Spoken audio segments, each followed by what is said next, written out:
Charles Kellert, FTT 211, Stock Refinishing and Metalwork Lab. This is an extension of the Muzzleloader Lab. It's 13 July 2025, week 1. For this week, we're primarily doing pages 30 through 33 of the Muzzleloader Lab, and that involves primarily the stock refinishing, starting with, in my case, pre-staining, and then the stain, and then the sealer, and finally finishing it, along with brass polishing. Some differences that mine might have compared to the book is I'll be using 2 different stains. I'll also be using a pre-stain, but the 2 stains I'll be using is the gun stock stain that the school sent, and then I'm also using a gray smoke stain that I'll be alternating in between, and doing a light sanding with 4/0 steel wool after 2 coats for 6 total coats. And then also I'll for the sealer, I'll use the True Oil with a little bit of mineral spirits to dilute it for 2 coats. And then I will wet sand with 600 grit sandpaper. And then I'll use full strength True Oil for a couple coats to do the final sealing and finishing. And that I'm going to leave glossy. I know a lot of people go with the satin finish.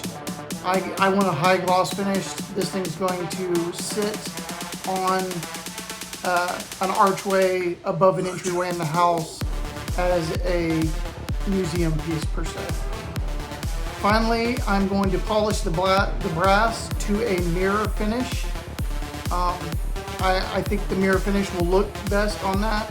I think it's also probably because of my years in the military. I believe brass is supposed to have a mirror finish. So that won't be a satin finish either.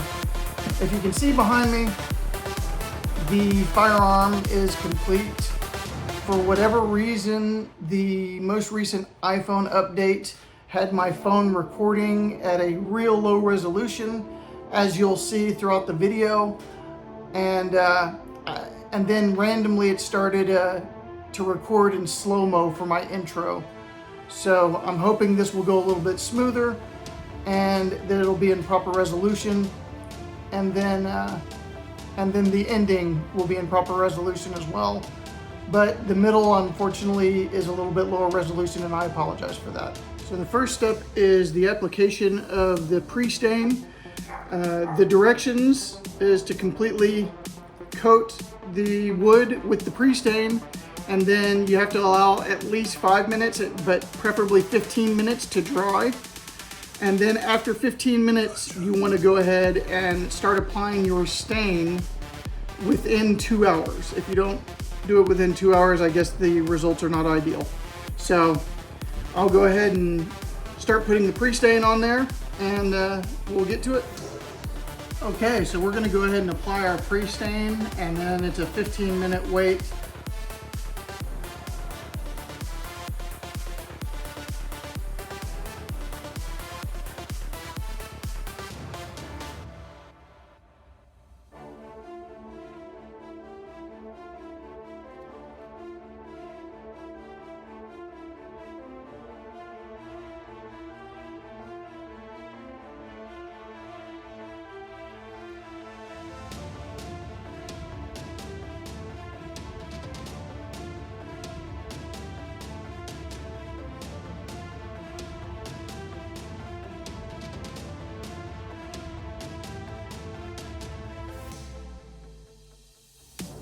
Okay, so the pre-stain's applied. So the next step with this pre-stain finish or conditioner is you've got to wipe it down after 15 minutes. I can tell you what I'm noticing is here in Arizona, all these finishes, people are worried about dripping. My concern is everything drying super fast. I imagine that's going to cause pretty good absorption. But if I almost feel like if I didn't pre-stain this or use this conditioner, that it would look pretty bad. Simply because it would be streaky and it would be hard to get that even look. So swipe down. Now I'm just gonna go ahead and wait a few minutes and then I'll start the staining. Okay, so the first stain I'm gonna put on is the stain that came from the school. It has that light red hue, and I'll be alternating back and forth with that smoke colored, and we'll see what kind of finish it gets.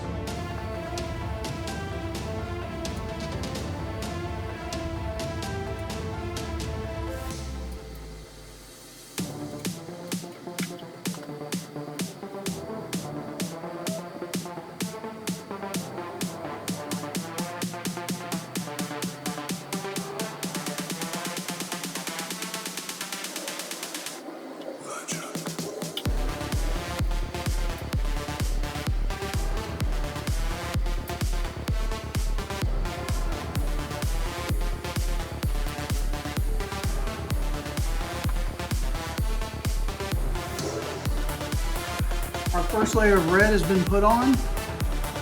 You can see. I'm going to go ahead and let that dry and follow it up with the smoke color, and then keep on going until we're happy with how it looks. So the first coat's dry now. Now we're going to go with the smoke, the ebony smoke color as our second layer. After that, I'll use some 4/0 steel wool to lightly sand it. And then I'll repeat the same process 3 times, see what it feels like and looks like then. And if it feels good to seal it, then I'll seal it after that point.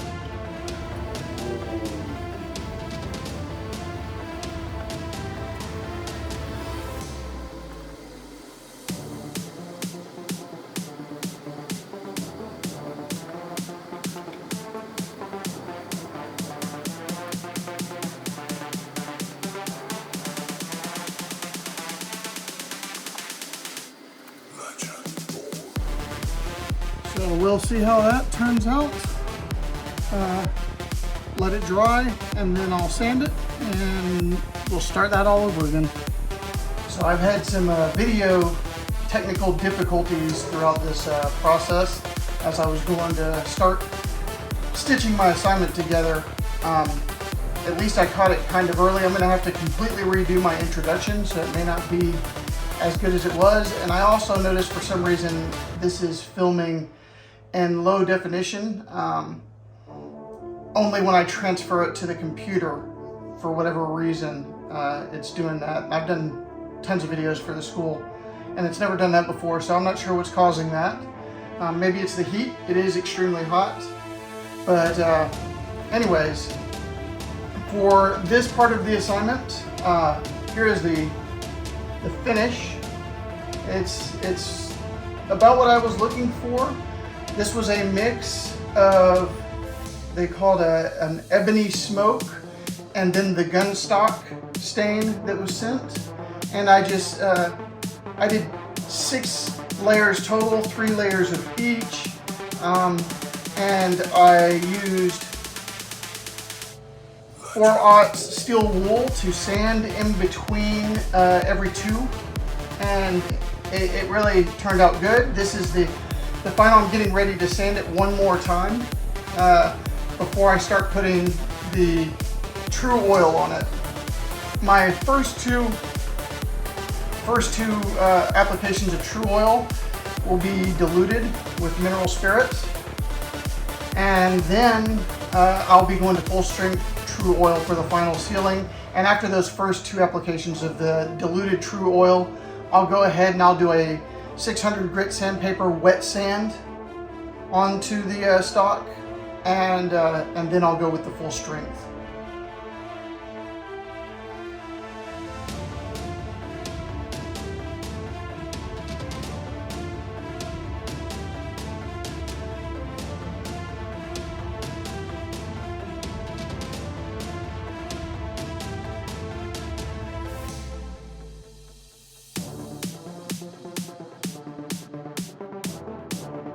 As you can see, it's dulled up quite a bit. but I think once we put the true oil on there, it'll start really shining out. My goal for this is going to be a glossy to semi-glossy. I know that a lot of people like the satin finish, but this I plan to be a rifle that's hung up over an archway that'll look really pretty, and I think that gloss look is really fancy looking. I also plan to mirror my brass, and I think the gloss look with mirrored brass will go really, really well. So I'm going to go ahead and mix up my my true oil and the mineral spirits for the sealer coat. And they say to apply this with your hands. Here, this has a convenient little measuring. So I'll be applying this with my hands, and then washing my hands pretty fast, because I heard that it turns sticky real fast if you don't get it off your hands, because it's like a lacquer. Okay.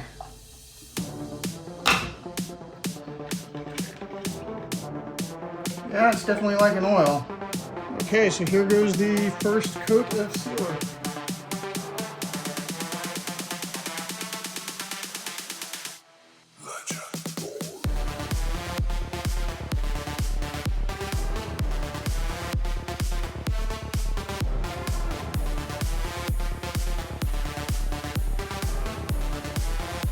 So, a few things. I already finished the rifle stock. I put the final coat on, and I didn't film that, so I'm going to go ahead and film that on the ramrod.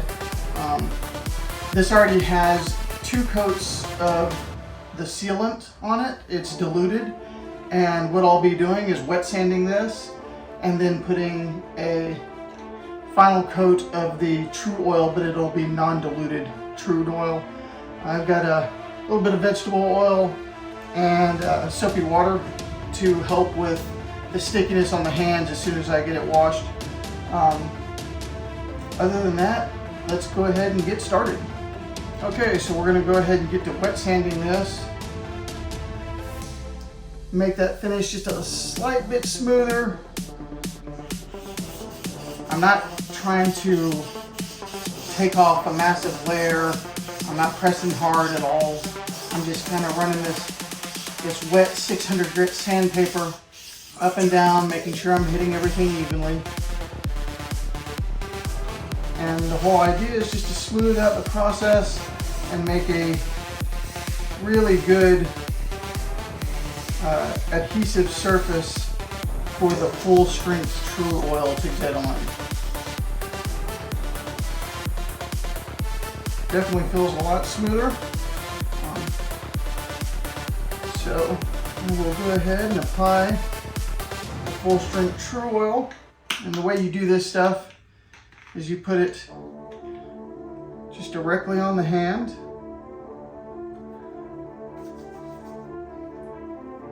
And you're just rubbing it in, making sure that you get excellent coverage. I've got my my brass taped up to where I can avoid getting any of this lacquer on the brass.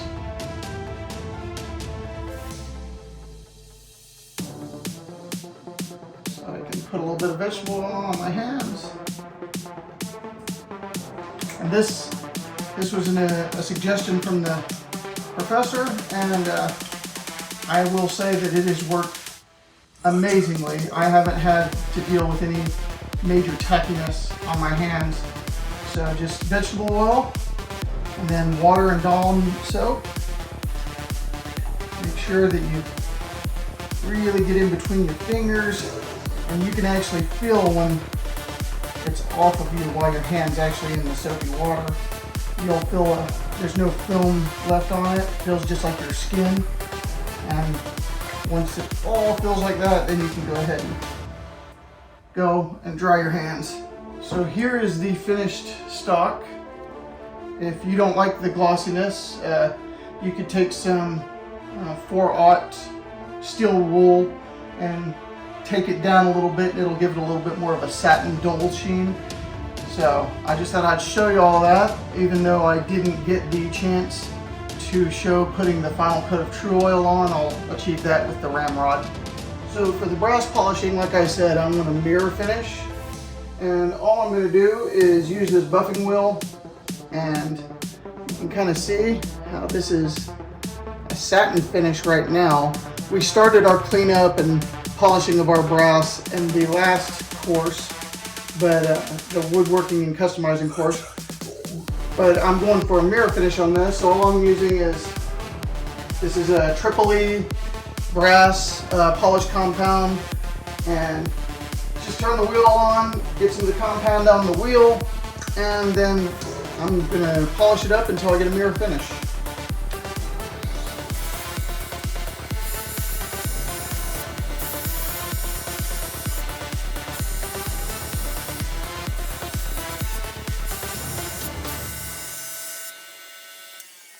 As you can see how this is starting to develop, that's kind of the more polished mirrored side, and that's what satin looks like. So that'll be the difference between the two, and then when they're all cleaned, they'll get fingerprints on them, but I'll wear some gloves and use some Brasso to final polish them, and then we'll be good to go.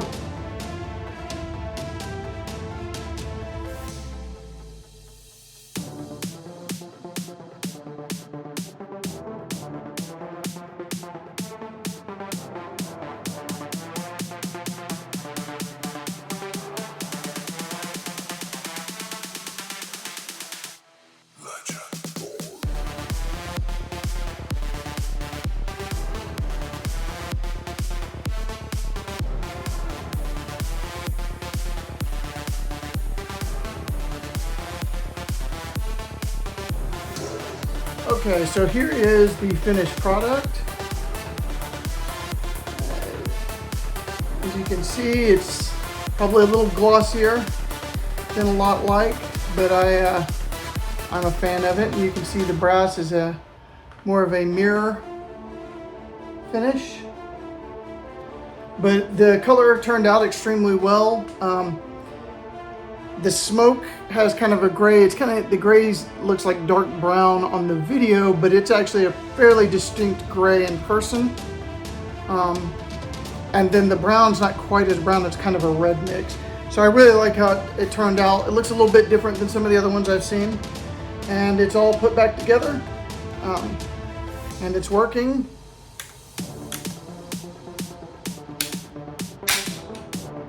And that's it. I appreciate it.